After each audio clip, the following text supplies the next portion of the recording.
kambal ni Shanks, nagtawag pa ng ibang Holy Knights. Bali lumabas na nga ang spoilers para sa paparating na chapter 1140.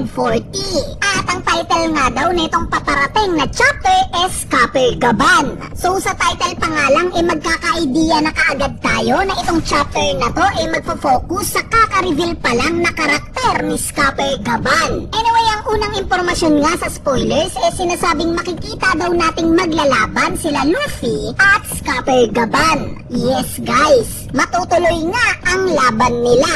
Kung matatandaan nyo, in last chapter hinamon nga ni Gaban si Luffy sa isang duelo. Kapag nanalo daw si Luffy ibibigay niya yung susi para pakawalan si Loki.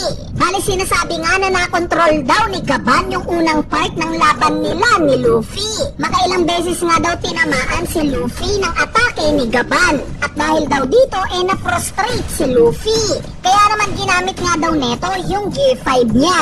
Nung makita nga daw ito ni Zoro wala daw ano-ano tinulungan daw niya si Luffy na labanan si Copper Gaban. Pero suddenly bigla na daw sumuko si Gaban at ibinigay na kay Luffy ang susi. Sa part nga na to magigets na natin yung point ng paghamon ni Gaban kay Luffy. At ito nga yung tinetesting niya ito kung kakayanin ba niya si Loki o hindi. Dahil kung duda nga si Gaban sa lakas ni Luffy at alam niya mismo yung capability ng lakas ni Loki, marahan lang na subukin muna niya si Luffy kung malakas ba talaga ito para ma-handle si Loki, diba? At since ipinakita nga ni Luffy yung G5 niya at di hamak na mas malakas siya sa form na to compare sa base form niya, we assume na naramdaman ito ni Gaban. At napagtanto niya na oo nga, kaya ni Luffy si Loki once na magwala man ito. Bali sa sumunod na impormasyon nga sa spoilers sinasabing sa gitna daw ng kagubatan bigla daw nag-create si Ganku ng isang black circle star. Kung saan tinatawag nga daw niya itong Abyss. So I assume na iba itong magic circle na to compare sa ginamit nila Ganku papunta sa Elbaf. Since may pangalan nga itong ginawa niya.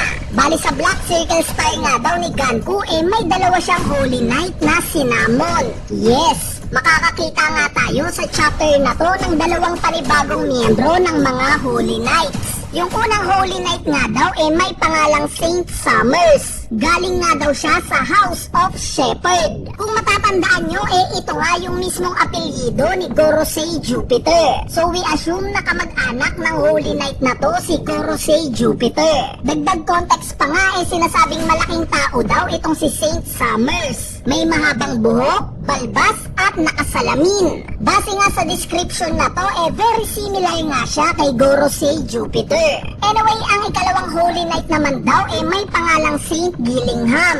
Galing naman daw siya sa House of Lemotive. So itong apelyido nga na to ngayon pa lang natin naririnig. Meaning posibleng kabilang itong apelyido na to sa 20 kingdoms na umalyansa sa world government 800 years ago. Bali itong si Saint Gillingham naman daw nag-appear in demon form. Kung saan similar nga daw yung itsura niya sa isang mythical beast na Kirin. So probably ganito yung itsura niya.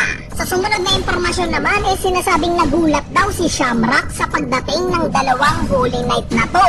Since isa nga lang daw yung kailangan nila.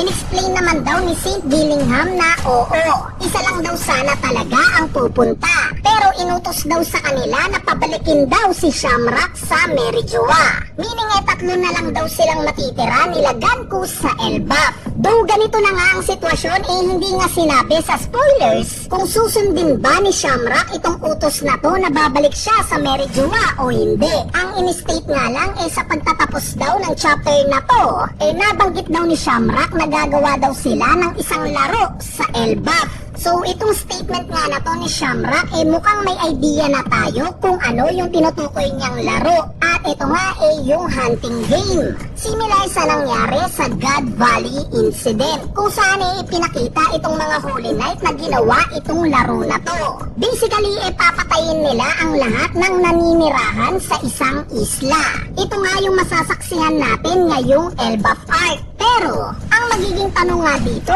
papayag ba ang mga bida natin? Currently nga may tatlong malalakas na karakter ang nasa side ng kabutihan, which is sila Luffy, Loki, at Scupper Gaban. Kaya naman I doubt na magtatagumpay itong mga Holy Knights sa pinaplano nila. Yes, possible na makakapatay sila ng ilang giants. Pero hindi malabong bago pa sila magtagumpay na ubusin ang mga giants, napigilan na sila ng grupo nila Luffy. Kaya naman tignan na nga lang natin ang mga susunod na mangyayari. Anyway, ayan na nga yung maikling spoiler review natin para sa paparating na chapter 1140. Yung nilalaman nga ng buong chapter na to syempre pag-uusapan na lang natin sa mismong chapter review natin. So yun lang, peace!